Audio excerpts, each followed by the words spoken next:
Kalau kita lihat di media sosial itu kan banyak sekali apa tuh tawaran invest yang mengatasnamakan investasi ya. Padahal itu sebenarnya bodong atau penipuan. Karena baru memulai ya, tentunya belajar dengan orang yang sukses itu kan lebih tepat ya. Jadi tentunya kita harus mendengar sukses story ya bagi orang-orang. Artinya pengusaha besar yang ada di Indonesia juga dimulai dari kecil-kecilan juga. Memang yang berat itu kan memulai usaha. Nah, kalau pertimbangannya terlalu banyak nggak jadi itu kan. Tentunya harus berani memulai usaha tersebut. Tentunya harus juga berani menghadapi risiko. Karenanya namanya berinvestasi pasti ada risiko.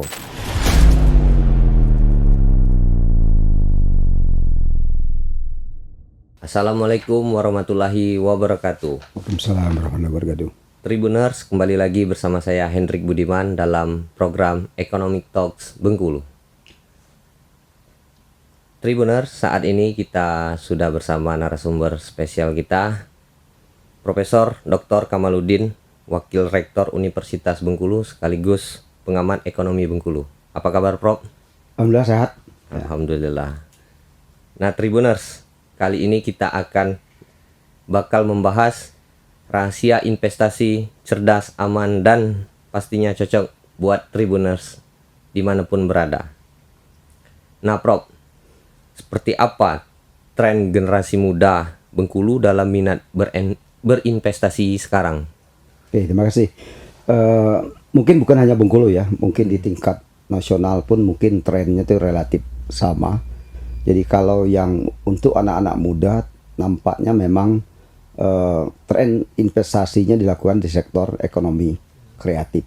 Karena itu pas buat anak-anak muda. Tentunya ekonomi kreatif ini kan bersinggungan langsung dengan UMKM. Tentunya satu kesatuan dengan UMKM baik di tingkat nasional maupun nampaknya di tingkat provinsi Bengkulu juga sama. Jadi karena pola anak muda itu kan secara nasional juga mirip sama persis itu. Ya. Nah, Prof, apa saja jenis investasi yang relevan atau yang mudah diakses selain UMKM bagi anak muda di era digital ini, Prof? Nah, jenis investasi itu kan kalau kita berinvestasi kan ada dua kelompok besar. Pertama itu kan di sektor real, yang kedua di sektor katakanlah bukan sektor real. Yang sektor real itu kan jadi memang direct investment. Jadi kita berinvestasi langsung. Misalnya buka usaha kedai kopi, itu kan investasi langsung. Yang kedua katakanlah sektor keuangan yang tidak langsung. Misalnya kita membeli surat-surat berharga. Nah, kedua hal ini menurut saya bagi anak muda itu semuanya bisa dilakukan. Nah, tergantung karakteristik daripada masing-masing individu dan pengetahuan yang bersangkutan. Prof, nah kan di era digital seperti sekarang ini, bagaimana cara membedakan investasi ilegal dan investasi legal? Bodong gitu ya. Bodong. Jadi kalau kita lihat di media sosial itu kan banyak sekali apa tuh tawaran invest yang mengatasnamakan investasi ya. Padahal itu sebenarnya bodong atau penipuan. Sebenarnya gampang ya mengidentifikasi pada suatu investasi yang benar mana yang tidak benar atau bodong atau tidak legal gitu atau ilegal. Biasanya siapapun itu akan tertarik dengan harapan tingkat keuntungan yang tinggi atau return yang tinggi. Bahkan tidak pernah diceritakan terkait dengan risiko. Biasanya contoh sederhana misalnya bank memberi suku bunga deposito katakanlah sekitar 8 sampai 10%. Dia bisa memberi keuntungan sampai 20-30%. Ini hampir dipastikan ini investasi bodong. Karena orang kan cenderung tertarik sesuatu keuntungan yang tinggi dengan risiko yang hampir tidak. Dalam prinsip investasi itu nggak ada. Jadi dalam suatu investasi itu risiko tertentu dengan tingkat keuntungan tertentu. Hampir dikatakan kalau menyatakan seperti itu tidak ada risiko dan keuntungan yang tinggi itu pasti investasi bodong atau penipuan. Ya, tapi kalau nggak seperti itu kan nggak menarik bagi orang kalau tidak diiming-imingkan keuntungan yang tinggi. Kalau normal mungkin bagi orang mungkin dianggap biasa. Padahal itu sebenarnya penipuan. Ya. langkah atau yang dilakukan anak muda untuk membentengi diri terhadap investasi ilegal itu seperti apa, Bro? Nah, makanya sebenarnya kita kan ada OJK. OJK itu kan selalu mengumumkan ya daftar katakan perusahaan investasi yang benar. Itu secara rutin itu diumumkan. Tapi mungkin kan orang kan malas ya, malas untuk katakanlah mencari informasi tersebut. Nah, mungkin logik saja ya, logik saja yang pertama kalau harus kita lakukan, ya itu tadi, kira-kira itu rasional tidak suatu investasi itu. Jadi kalau kita dianggap suatu memberi keuntungan yang sangat tinggi, apa iya? Biasanya kan terkadang penipuan itu kan modusnya kan lewat teman akrab kita atau saudara kita. Kan itu yang dilakukan kan agar orang percaya kan. Padahal sebenarnya teman kita juga kena tipu. Atau saudara kita juga kena tipu. Makanya kita melihat, makanya kita harus punya pengetahuan yang cukup terkait produk atau investasi yang ditawarkan. Sekarang kan banyak cara untuk mendapatkan informasi. Tidak mesti kalau zaman dulu, mungkin zaman saya kuliah dulu kan harus pergi ke perpustakaan. Sekarang tinggal diketik aja di Google, itu kan akan muncul berbagai macam rekomendasi. Jadi banyak hal yang bisa kita dapatkan terkait apa investasi yang kita akan lakukan. Di situ nanti akan muncul kira-kira karakteristik risiko seperti apa investasi tersebut. Kemudian kemungkinan keuntungannya seperti apa. Tidak ada suatu investasi yang tidak ada risiko. Nah itu jadi kuncinya kan kita harus punya pengetahuan terhadap investasi yang akan dilakukan. Jangan sampai kita berinvestasi pada produk atau sektor tertentu sementara kita buta sama sekali terkait dengan yang kita mau beli atau kita lakukan investasi. Oke, Prof. Sekarang kan di era digital banyak anak muda yang cenderung investasi secara digital seperti cicil emas, saham, obligasi ataupun deposito. Nah, itu seperti apa menurut pandangan Prof? Nah, ini harus hati-hati ya karena era digital ini begitu kita tekan di HP kita itu kan langsung melayang. Beda dengan era manual. Kita mungkin masih sempat untuk komplain segala macam. Sekarang nggak bisa. Oleh sebab itu memang dengan apa tuh era digital ini memang kita prinsip kehati-hatiannya harus tingkatnya tinggi, nggak usah jauh. Transfer saja, salah ketik nolnya kan bisa jadi masalah besar ya. Yang tadi nolnya harusnya 6, kata kita ketik nolnya tambah 1 lagi 7. Nah, itu kesalahan itu kan katakanlah perbankan nggak mau apa itu katakanlah mengakomodir hal itu karena itu kesalahan teknis kita. Oleh sebab itu tadi, makanya prinsip kehati-hatian di era digital itu artinya kita tidak boleh salah dalam era digital. Jadi tolong perhatikan betul apa itu misalnya terkait investasi tadi. Pertama, misalnya saham ya. Nah, saham. Nah, saham itu kan benar enggak lembaga katakanlah yang katakan pengelola saham itu yang memberi perusahaan itu benar enggak terdaftar enggak di OJK? Nah, kalau itu tidak berarti jangan kita ikut. Tapi kalau benar dia terdaftar tentu ada pihak yang bertanggung jawab di situ. Nah, tentunya prosesnya kan mekanismenya sudah ada. Mekanisme beli, mekanisme jual. Nah, ini kan ada cerita ya mahasiswa program magister manajemen di UNIP gitu ya, mahasiswa saya berasal dari Lubuk Linggau. Ini kan masalah kesalahan teknis. Misalnya dia investasi di sektor indeks. Indeks ya. Kita kan dengan Amerika itu kan ada perbedaan waktu berapa jam ya, puluhan jam kalau tidak salah ya. Jadi artinya kita lagi tidur nyenyak, orang Amerika lagi aktif berdagang. Nah, hal seperti ini kan tanpa diketahui kalau kita tidak punya pengetahuan. Artinya orang melakukan eksekusi sementara kita tidur. Nah ini kan hal-hal yang sifatnya teknis. Oleh sebab itu hal-hal seperti ini harus diketahui kalau kita lewat kata online atau lewat di digital.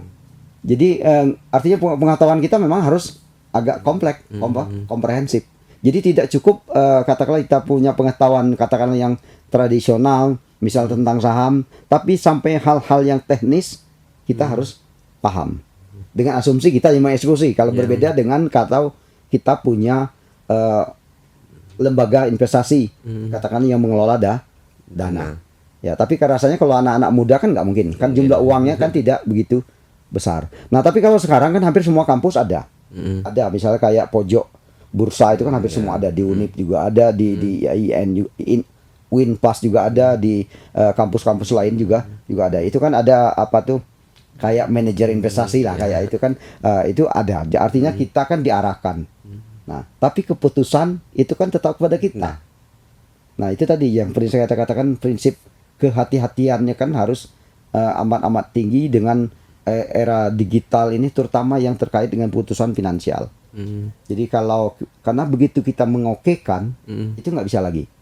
Nah, beda dengan era manual. Jadi menurut saya itu tadi prinsip kehati-hatian kita harus tinggi dan tidak ada yang harus salah. Nah, Prof, bagi generasi muda nih, nah, Prof, khususnya untuk di Bengkulu, tips khusus untuk memulai investasi dari modal kecil itu sebaiknya dilakukan di investasi seperti apa, Prof? Oke. Jadi mungkin karena baru memulai ya, tentunya belajar dengan orang yang sukses itu kan lebih tepat ya. Jadi tentunya kita harus mendengar sukses story ya bagi orang-orang, artinya pengusaha besar yang ada di Indonesia juga dimulai dari kecil-kecilan juga. Nah, tentunya kita juga belajar dari orang-orang yang sukses. Orang sukses juga pernah gagal. Bukan berarti dia itu tidak pernah gagal kan? Coba kita mengikuti orang-orang pengusaha sukses itu kan mereka juga jatuh bangun. Tapi pada suatu titik dia menemukan apa yang paling cocok, yang dialah karakteristik dia terkait dengan investasi. Nah, oleh sebab itu menurut saya bermitra dengan rekan-rekan katakanlah yang lebih dulu itu jauh lebih bagus, yang sudah punya pengalaman gitu kan. Nah, kita yang belum punya pengalaman nggak usah jauh-jauh. Misalnya kita mau ke kota Bengkulu, sementara kita belum pernah ke kota Bengkulu. Tentunya kalau kita tanya dengan teman kita yang sudah sering masuk kota Bengkulu, akan lebih tahu nanti kamu akan lewat jalan ini akan lebih cepat, kan seperti itu. Nah, menurut saya bermitra baik sesama kata yang sama kecil maupun yang besar itu jauh lebih bagus dibanding mungkin ya itu tadi ya.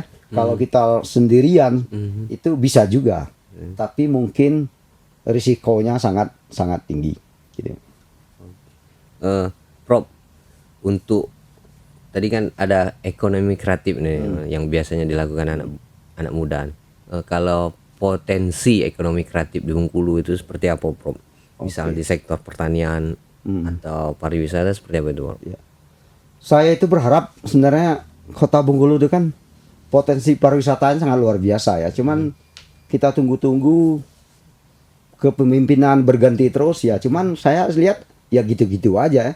Karena kalau pariwisata kita kota Bengkulu itu maju, artinya UMKM dan ekonomi kreatif di kota Bengkulu itu kan bermunculan kan. Karena banyak orang datang di Bengkulu. Cuman saya lihat ya sampai hari ini nampaknya ada sedikit perpacuan, cuman lambat sekali. Kita katakanlah tak usah jauh kita banding kayak katakanlah provinsi tetangga kita Bangka Belitung kan jauh pariwisatanya kan jauh lebih maju. Ya ukurannya lihat aja hotel bintang 5 di sana lebih banyak rasanya dibanding di kota Bengkulu. Kita paling hebat kan di Merkur sebelah ini. Hotel bintang 4 itu satu-satunya kan. Nah, mungkin itu menurut saya yang di kota Bengkulu mungkin yang mungkin harapan saya itu ekonomi kreatif itu lebih cepat akan tumbuh jika pariwisata kita juga tumbuh. Menurut saya sektor pertanian juga oke bagi anak-anak muda. Begitu juga sektor perdagangan. Tapi memang nampaknya kalau tren anak muda itu memang cenderungnya lebih ke ekonomi kreatif. Karena eranya memang beda ya dengan katakanlah selera orang sekarang kan cepat berubah. Beda dengan zaman saya kuliah dulu mungkin. Kalau sekarang kan mungkin 2-3 bulan selera orang kan cepat berubah sekarang ya. Baik selera makan, selera terhadap model pakaian itu kan sangat cepat sekali berubah. Oleh sebab itu anak-anak muda lah yang lebih cepat katakanlah melakukan pergerakan dalam ekonomi kreatif. Walaupun katakanlah di sektor pertanian bukan berarti anak-anak muda ini ada juga yang cocok di sektor pertanian. Ya, kan tidak mesti orang pertanian ya, harus bertani kan banyak orang-orang katakanlah orang ekonomi juga bisa masuk sektor pertanian. Nah, itu saya katakan tadi ini sangat tergantung kepada karakteristik pribadi. Nggak bisa kita samakan. Jadi orang ada yang cocok katakanlah jadi pegawai, ada yang mungkin jadi pengusaha. Kayak saya di teman satu angkatan itu kan macam-macam. Jadi yang tidak pernah kita sangka ternyata orang-orang tertentu itu ternyata dia menjadi katakanlah orang yang sukses di wira swasta. Jadi tentu walaupun mungkin usaha ini kan bisa dipelajari, wira swasta juga bisa dipelajari, tapi ada hal-hal tertentu katakanlah yang berasal dari diri kita, di dalam diri kita yang tidak bisa ditiru oleh orang lain. Oleh sebab itu menurut saya ya apakah sektor pertanian, ekonomi kreatif, perdagangan atau yang lainnya itu sangat tergantung kepada karakteristik individu kita masing-masing. Prof, bagaimana cara mengelola risiko dan menggali potensi diri yang dikatakan Prof tadi, karakteristik individu kita? Seperti apa itu, Prof? Oke, yang pertama yang mengelola risiko dulu ya. Sebenarnya risiko itu kan bisa kita identifikasi ya. Misalnya nggak usah jauh. Saya mau katakanlah buka usaha buah-buahan. Kan bisa kita identifikasi risiko. Misalnya berapa ketahanan buah itu. Ya kan? Buah itu kan cepat busuk. Oleh sebab itu harus disediakanlah lemari pendingin. Nah, jadi makanya kita harus mengetahui, saya katakan tadi, karakteristik produk yang kita lakukan atau investasi yang kita lakukan. Jadi kita harus tahu kalau jual buah-buahan, kalau lambat laku, berarti barangnya akan busuk. Makanya orang kan coba perhatikan pedagang jualan itu kan, perhatikan misal saat datang sampai pengiriman ke tempat pengecer itu kan harus cepat. Karena nggak bisa lama. Beda dengan orang jual kopi, jual minyak katakan minyak manis, gula, karena bahannya tak tahan lama. Oleh sebab itu artinya produk seperti itu geraknya harus cepat. Nah, oleh sebab itulah kita harus bisa mengidentifikasi karakteristik risiko daripada masing-masing produk. Nah, tanpa kita mengetahui karakteristik tersebut, tentunya kita akan katakanlah akan menghadapi risiko yang besar. Tadi yang kedua tadi apa tadi? Menggali potensi investasi ya. Nah, itu tadi ya macam-macam pola investasi sekarang yang muncul. Ada yang sifatnya tren, ada yang memang sudah mapan suatu investasi itu kan. Nah, yang tren ini bisa juga lama trennya, bisa juga sebentar. Yang namanya tren kan ya seperti itu. Nah, artinya kalau kita mengikuti sektor investasi yang sifatnya tren, kita juga harus siap-siap. Investasi ini cepat bubar. Tapi ada produk tertentu yang katakanlah jual manisan nih deh. Kayak di Alfamart, Indomaret itu karena kebutuhan dasar. Itu lama bertahannya. Tapi kalau ada sifatnya tren, kebutuhan sifatnya tren, modis, itu kan sebentar. Nah, kalau barang seperti itu tidak cepat laku, berarti kita akan rugi besar. Walaupun mungkin ada potensi kita akan mendapat keuntungan besar karena ini lagi tren.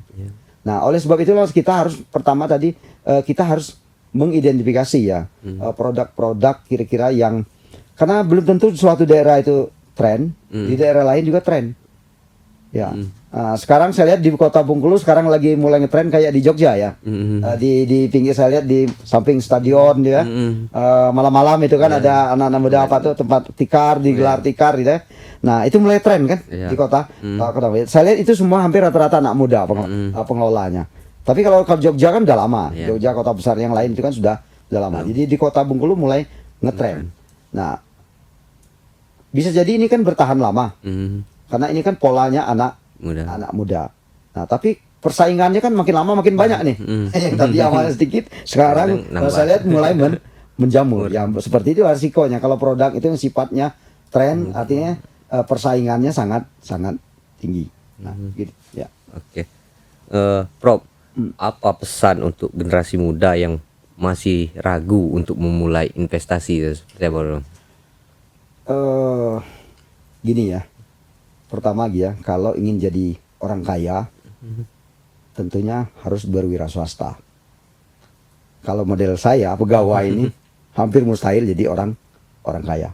Jadi orang-orang kaya di dunia maupun di tingkat kita nasional itu kan orang-orang wira swasta kan. Nggak ada yang apa itu pegawai yang jadi orang kaya. Tapi challenge-nya kan besar, berat. Nah, menurut saya memang yang berat itu kan memulai usaha. Nah, kalau pertimbangannya terlalu banyak nggak jadi itu kan. Tentunya harus berani memulai usaha tersebut. Tentunya harus juga berani menghadapi risiko. Karenanya namanya berinvestasi pasti ada risiko. Sama kayak Tribun Bengkulu hadir di Bengkulu ini kan tentu ada pertimbangan risiko kan. Sementara kan sudah ada media yang lain yang sudah lama kan. Nah, tapi kalau tidak dimulai kan tidak akan pernah terjadi. Walaupun itu ada risiko kegagalan. Ya nggak ada. Jadi memang harus kita mulai walaupun belum tentu berhasil. Tapi itu ciri pengusaha tadi mungkin jatuh bangun kan. Gagal dia berani lagi memulai sesuatu yang baru lagi katakanlah dalam sektor yang lain. Ya menurut saya ya kuncinya harus berani memulai. Kalau tidak pernah dimulai, ya dari mana kita bisa tahu usaha ini gagal atau berhasil? Tentunya yang tadi kita harus mempertimbangkan risiko. Artinya bukan hanya sekedar nekat, kita juga mengidentifikasi kemungkinan risiko kegagalan. Nah, jadi bukan hanya melihat keuntungannya, ada satu sisi, jadi kita juga mungkin akan melihat risiko kegagalan. Jadi kuncinya harus dimulai, walaupun itu nanti belum tentu berhasil. Tapi tidak akan pernah berhasil kalau kita tidak pernah memulai. Ya. Nah, Prof, terakhir nih, Prof. Ya.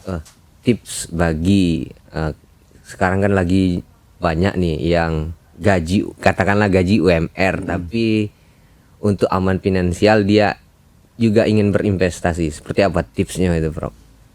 Ya, menurut saya gini ya. Jadi karena saya juga ya dimulai dari ya gaji paling kecil ya. Saya ingat saya di Bengkulu itu gaji 150.000 waktu saya awal di pegawai negeri. Nah, tapi kalau semua uang ini kita gunakan untuk konsumsi semua, berarti nggak ada sisa sama sekali. Jadi walaupun gaji kita kecil, memang kita harus menyisakannya. Nah, paling tidak sedikit tabungan, walaupun sekecil apapun.